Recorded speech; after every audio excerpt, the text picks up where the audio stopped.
मनुष्य क्यों बनाया है आपको? भैया बताएंगे हमारे। आपको ईश्वर ने मनुष्य क्यों बना? क्या उद्देश्य, क्या सोचकर ईश्वर ने आपको रचा होगा? क्या उद्देश्य लेके आप आए हो धरती पे? क्या गोल है आपका? क्या पाना है आपको?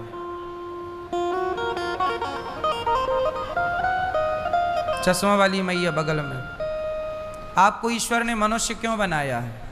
क्या उद्देश्य था? क्यों है? किसको पाना?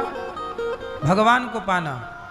भगवान ने तो बनाए है या उन्होंने तो भेजा है? उन्होंने तो अपने से यहां भेजा। जाओ, क्यों भेजा?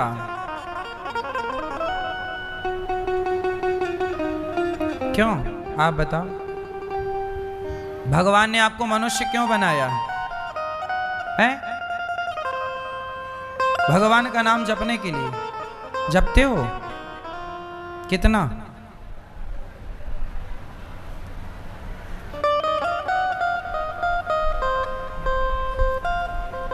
एक बात बताओ, तुम्हारा पिता तुम्हें बाजार भेजे किसी काम से और तुम बाजार में जाओ और बैठो और पिता का नाम जपने लगो, पिता पिता पिता पिता पिता पिता पिता, और काम ना करो तो लौट के आओगे तो बाप तुम्हारी आरती उतारेगा कि चार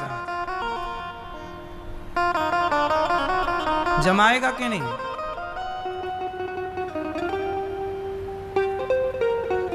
भगवान का नाम जपना भी इतना जरूरी नहीं है जितना जरूरी वो काम है जिस काम के लिए ईश्वर ने आपको भेजा है। पहले ये बताओ कि किस काम के लिए आए हो।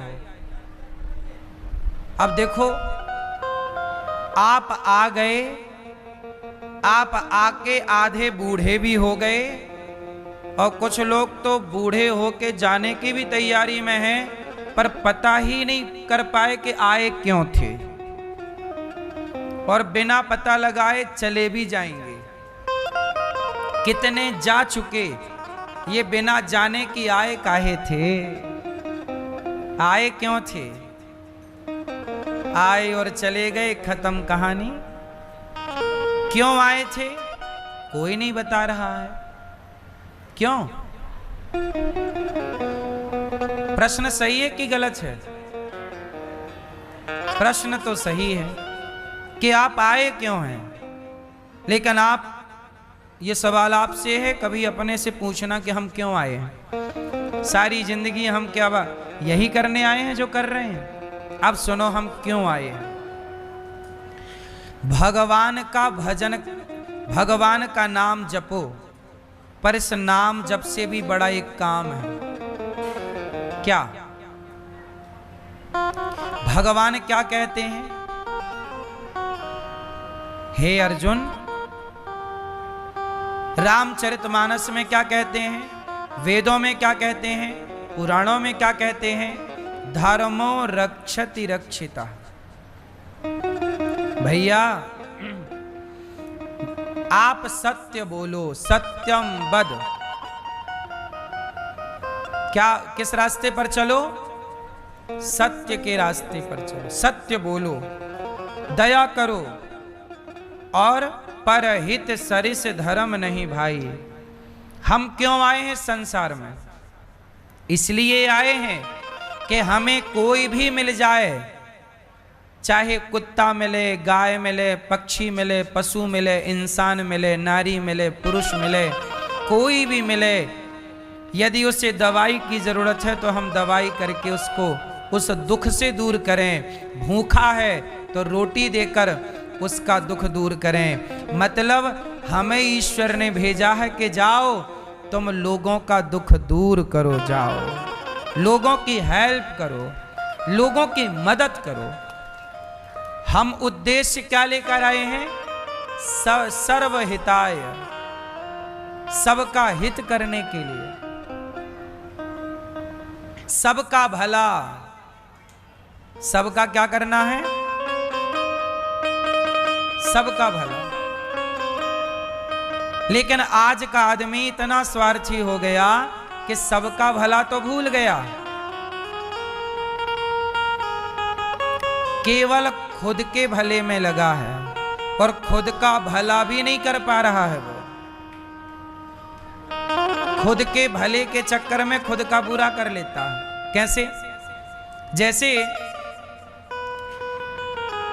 आपने अपनी मां को घर से निकाल दिया, आपने चोरी कर ली कि पैसे कमा लेंगे, थोड़ा भ्रष्टाचार कर लें, कमीशन ले लें, रिश्वत ले लें, तो आपने ले लिया। इस चक्कर में तो लिया कि मैं पैसे वाला हो जाऊंगा, लेकिन वही रिश्वत, वही पाप अब तुम्हें भोगना पड़ेगा। कहां जाएगा? जो तुमने पाप कमाया है वो कौन लेगा? वो एक डाकू की कथा तो सुनी होगी। एक डाकू सबको लूटता था जंगल में, लेकिन वही डाकू से जब नारद जी मिले तो नारद जी ने पूछा कि भैया ये तुम किसी को मार दे रहे हो, हार सोना चांदी चुरा ले रहे हो, जो तुम पाप कमाओगे वो कौन भोगेगा? तो डाकू बोला कि मेरी पत्नी को सोना चांदी देता हूं, पिता को देता हूं, तो बाप भोगेगा, पत्नी भोगेगी। तो कहा जाओ पूछ के आओ कि पत्नी और परिवार भोगेगा। तो वो डाकू गया, पूछा कि पत्नी से तुम्हें मैंने इतना सोना दिया पर मैंने लोगों को मारा है, जंगल से गुजरते लोगों की हत्या की है, तो सोना तो तुमने बांट लिया, पर क्या मेरा पाप बांटोगी? तो पत्नी ने मना कर दिया। और हाँ भी करती तो क्या ईश्वर के विधान में यह है कि पति का पाप पत्नी ले सकती है? नहीं ले सकती। कांटा आपको लगेगा तो दर्द पत्नी को नहीं होगा, या कांटा पत्नी को लगेगा तो दर्द पति को नहीं होगा। जो पाप करेगा वही भोगेगा। पति ने किया है, पत्नी ने मना कर दिया, मैं कैसे भोगूंगी? मैं चाह भी लूं तो स्वामी कैसे? ईश्वर का विधान नहीं है। पिता से कहा, पिता ने मना कर दिया। आपकी प्रॉपर्टी के उत्तराधिकारी बहुत होंगे पर आपके पाप का उत्तराधिकारी कोई ना होगा। पाप तो स्वयं भोगना पड़ेगा। इसलिए आज का आदमी पाप करता है तो पाप करने वाला क्या खुद पर उपकार, खुद का भला कर रहा है? आप पाप करके किसका बुरा कर रहे हैं? बोलो जोर से। खुद का। किसका बुरा करोगे? आप पाप करके खुद के साथ अन्याय करते हैं। जब आप खुद के साथ अन्याय करते हैं तो दूसरों के साथ आप क्या न्याय करोगे? न्याय तो हरिश्चंद्र ने किया कि बाजार में बिक गए पर अपने सत्य को जाने नहीं दिया। न्याय तो दशरथ जी ने किया, मर गए पर वचन नहीं छोड़ा। ऐसे सत्यवादी दयावान राजा रंतीदेव 64 दिन से भूखे थे। पत्नी और पुत्र 64 दिन भूखे। तभी गांव में कहीं भंडारा हो रहा था, लंगर था, तो इन्हें रोटी, थोड़ा पूड़ी, सब्जी और खीर मिल गई। तो ये नदी के किनारे आए, पत्तल लगाई और बैठे खाने। तब एक चांडाल आ गया कुत्ता लेकर। चांडाल बोला, भैया हम 15 दिन के भूखे हैं। और रंतीदेव कितने दिन से भूखे थे? 64 डेज। रंतीदेव ने क्या किया? अपनी थाली उस चांडाल को दे दी। तब उनका बेटा बोला, 5-6 साल का नन्हा बालक था, बोला पिताजी आप ना दो, मैं अपनी थाली दे देता हूं। वो बेटा कितना भूखा ना रहा होगा, लेकिन अपनी थाली दे दी। तो चांडाल ने खुद खाया, बच्चे की थाली भी खाई, और पत्नी का भोजन बचा तो बोला मेरे कुत्ते बड़े भूखे हैं, यदि मेरे कुत्तों को दे दो तो बड़ी कृपा। पत्नी ने कुत्तों को दे दिया और तीनों ने, बेचारों ने केवल पानी पीकर जैसे ही प्रभु का धन्यवाद दिया तो किसी ने कहा कि धन्यवाद क्यों, तुम्हें तो रोटी भी नहीं मिली। तो तो धन्यवाद क्यों देते हो? बोले कोई बात नहीं, भोजन नहीं मिला तो क्या हुआ, पेट भर पानी मिला उसका तो ईश्वर को धन्यवाद दे दो। जब ये बात कही तो चांडाल के रूप में भगवान ही परीक्षा लेने आए, प्रकट हो गए।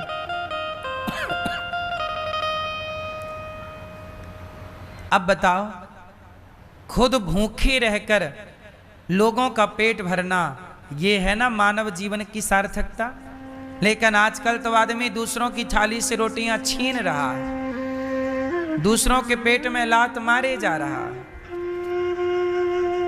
और फिर कहता है कि मैं इंसान हूं। एक बात बताओ, क्या ईश्वर ने आपको इसलिए भेजा था कि जाओ तुम दूसरों का हक मार के खा जाना, जाओ तुम भ्रष्टाचार करना, तुम देश के साथ गद्दारी करना, तुम लोगों को ठगना छलना? क्या ईश्वर ने हम सबको इसलिए भेजा है?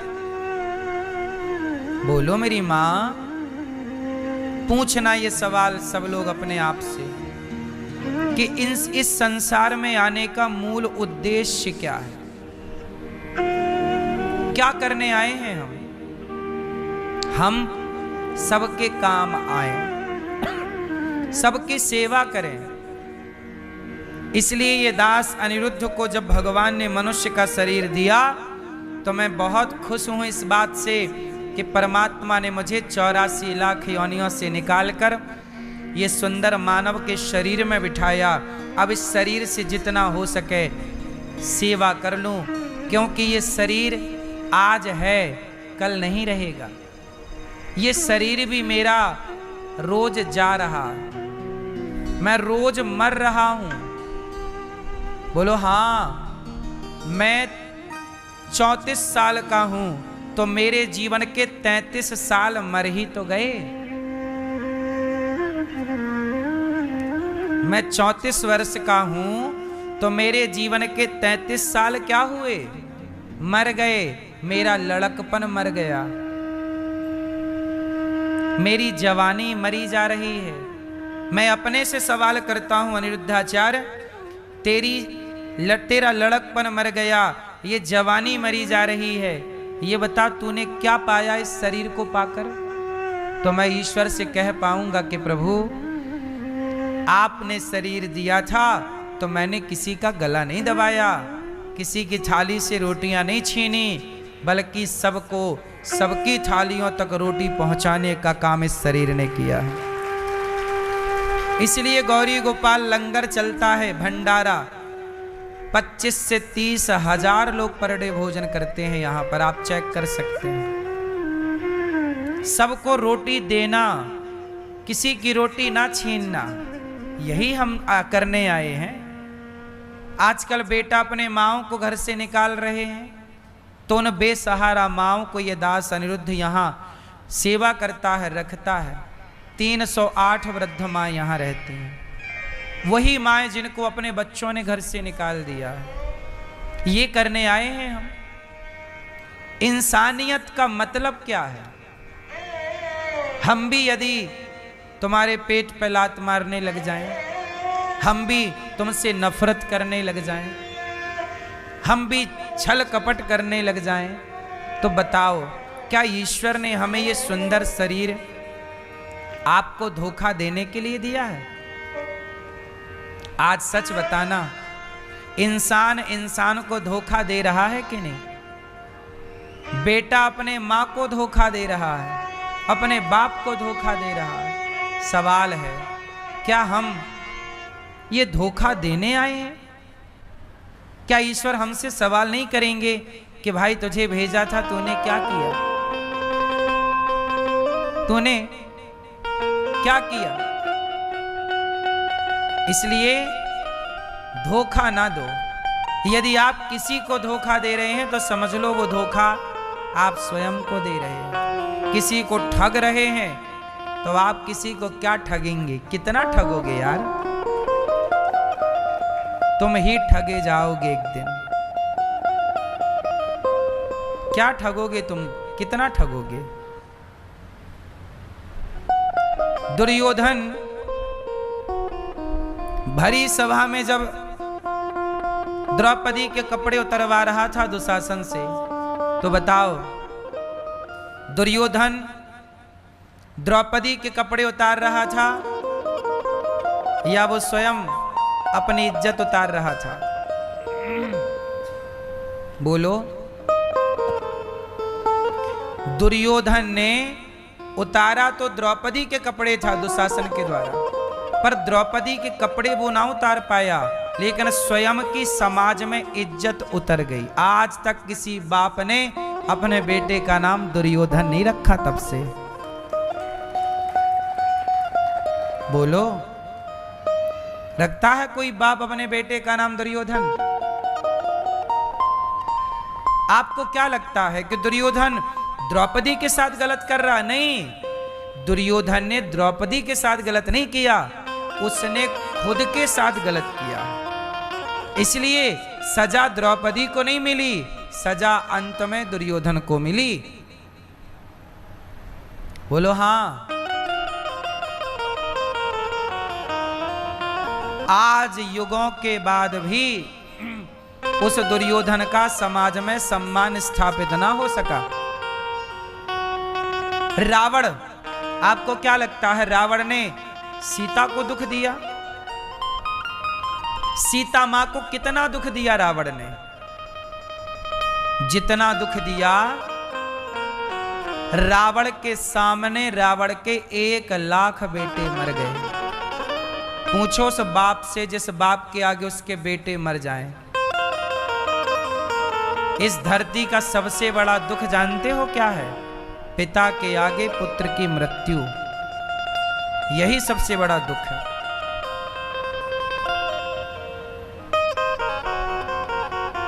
रावण से पूछो, तेरे 1,00,000 बेटा मर गया, तेरा इतना अच्छा बेटा मेघनाद था, बहुत अच्छा था मेघनाद, मर गया कि नहीं? रावण ने सीता मां को कितना दुख दिया होगा, लेकिन स्वयं को कितना दुख दिया। आपको क्या लगता है, आप दूसरे को दुख देंगे तो आप सुखी हो जाएंगे? इस धोखे में ना रहिए साहब, यहां तो हिसाब पाई पाई का होगा। ये मृत्यु लोक है। क्यों मैया, बात समझ में आ रही है ना? रावण ने बताओ सीता मैया को ज्यादा दुख दिया कि खुद को ज्यादा दुख दिया? बोलो। 1,00,000 बेटा मर गए, 1,25,00,000 नाती मर गए। बेटे के बेटे 1,25,00,000 थे, और दादाजी को बेटे से ज्यादा पोता प्यारा होता है। उस दादा से पूछिए जिसके आगे उसका पोता चला जाए। अब रावण वो दादा था जिसके आगे उसके पोते मर गए युद्ध में। 1,25,00,000 और 1-2 नहीं, और 1,00,000 बेटा। सोचिए जिसके घर में 1,00,000 स्त्रियां विधवा हो गई होंगी, वो अपने घर की स्त्रियों को देख के कैसा रहा होगा? जहां चारों तरफ चीख पुकार मची हो। पूरी लंका में चारों तरफ केवल रोने की आवाजें थीं। जिस लंका में कभी किलकारियां गूंजा करती थीं, जिस लंका में कभी ठहाके और हंसी गूंजा करती थी, उस लंका में चारों तरफ केवल रोना रोना रोना रोना, महिलाओं का चीखना, रोना ही रोना सुनाई पड़ रहा है। किसके कारण? रावण की गलत चाह थी ना। तुम दूसरों के साथ गलत करोगे, तुम किसी पत्नी को उसके पति से अलग करोगे, तो तुम्हारे को ईश्वर नहीं देख रहा है? आज मैं ये बात उन मर्दों को कह रहा हूं, उन पुरुषों को कह रहा हूं, जो तुम अपनी पत्नियां छोड़ छोड़ कर तुम दूसरों की पत्नियों को ताकते हो। तुम यदि दूसरों की स्त्रियों को ताकते हो, तो रावण ने भी तो ताकी।